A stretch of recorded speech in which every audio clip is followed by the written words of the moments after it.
እንደሚታወቀው የብልጽግና ፓርቲ ሀገር የሚያበለጽግ ሀገር በቀል ሐሳብ በመያዝ በአመራር ጥራቱ፣ በአደረጃጀት ስፋቱ፣ በአባላት ብዛቱ፣ በአሰራር ስርዓቱ ከአፍሪካ ቀዳሚ ፓርቲ ነው።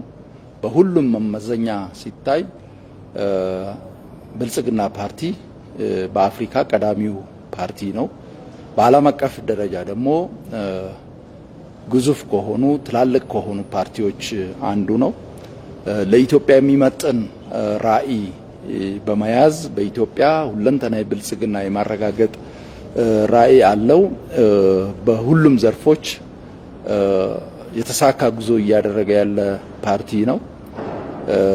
ባለፉት ዓመታት ለሕዝብ ቃል የገባቸውን በውጤታማነት እየፈጸመ እና ቃሉን በተግባር እያረጋገጠ ያለ ፓርቲ ነው።